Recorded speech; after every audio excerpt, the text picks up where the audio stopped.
Magandang araw mga mare. Ngayong araw nga ng Sabado, naisipan kong maglaba. So umaga pa lang yan, nag-almusal pa lang ako, katapos ko pa lang magkape at kumain ng konting kanin para na may laman ng tiyan ko bago maglaba. Ang nilaban ko dyan is yung mga damit lang ng aking anak na maliliit, din yung mga maliliit din na labahin namin tulad ng mga towel na ginagamit ng asawa ko sa trabaho niya. Usually, every Sunday talaga kami naglalaban ng asawa ko. Tulong kami niyan. Madaling araw pa lang, nagsisimula na kami mga 4 or 5 pag tinanghali na ng gising. Tanghali na para sa amin yung alas 5 ng umaga. Yung anak ko nga ay medyo makulit, so nilagay ko sa kuna kanina, then ngayon gusto na niyang dumede. Nagtigil muna ako sa paglalaba kasi gusto niya muna dumede. So masama daw yung nagpapadede. Pagod, pero medyo nakapahinga na ako niyan mga mare kasi nagsasampay na ako niyan ng mga damit niya. Hindi ko lang nabidyoan kasi medyo pagod na rin ako pag nag-video pa ako. Gusto ko matapos agad kasi umiiyak na siya. Medyo naiinip na or nabuboring na sa ginagawa niya. Nanonood lang kasi siya ng palabas doon sa labas. Pagtapos ko nga siyang pagdedehin, kumain na kami and then naligo na rin kami and then gumawa ako ng parang saklob namin kasi sobrang init talaga. Hindi namin matiis talaga yung init. Dala-dalawa ng electric pan namin yan pero napakainit pa rin, pawis pa rin ako. So ginawa ko ganyan ang ginagawa ko tuwing tanghali, naglalagay ako ng parang bubong sa taas namin para hindi direct sa amin yung init na galing sa kisame. Ang anak ko is 1 year old and 5 months na siya ngayon, so pahirapan na talaga siya patulugin. Sobrang hirap na kailangan mo na ng iyakan bago siya matulog. Sobrang sweet nga ng anak ko, ganyan ang ginagawa niya bago matulog. Dumidede siya, tapos yung mga dalita niya nilalagay niya sa bibig ko and masakit siya mga mare. Alam ko hindi lang ako ang nakakaranas ng ganyan ang ginagawa ng anak. Kasi tulog na nga yung baby ko. Ginawa ko, nag-imis na ako ng mga kalat niya kasi para na kaming ginera dito sa bahay mga mare. Sobrang daming laruan na nakakalat. So ang ginagawa ko sa kanya, nilagay ko siya sa kuna para doon na lang yung kalat. Pero ang ginagawa niya, hinahagis niya pa rin sa labas.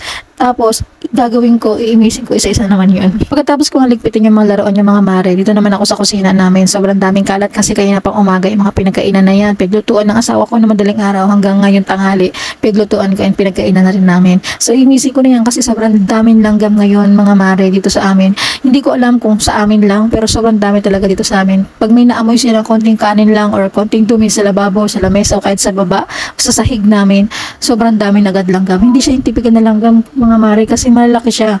Tapos may minsan maliliit na napakakati pag nangagat. Sobrang ayaw ko talaga na may nakatambak na hugasin kasi tinatambakan din talaga kami ng mga langgam. Parang sinusugod talaga kami. Ganyan po kami kasweet dito mga mare. So, ang ginagamit nga namin na panlinis sa pinggan is hindi yung Joy Max Glow ang tawag sa kanya. Hindi ko alam kung commercial yan or dito lang yan sa amin uso. Pero sobrang bula din naman niya kahit konti lang yung gamitin. Ewan ko kung ako lang to mga mare, pero ako talaga mas prepared ko talaga na malinis yung bahay. Pero syempre hindi naman maiwasan na hindi maging madumi kasi nga may mga tao naman yung satisfying bilang nanay na malinis yung bahay natin.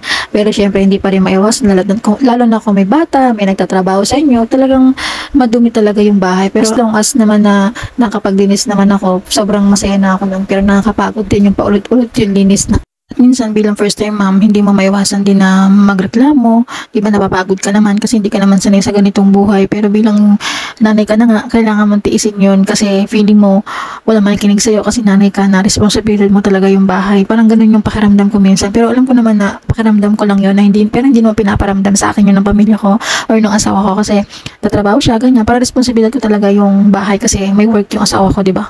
Kaya nakakapagod talaga yung buhay ng isang nanay pero masaya kasi nasusubaybayan mo yung anak mo sa paglaki niya.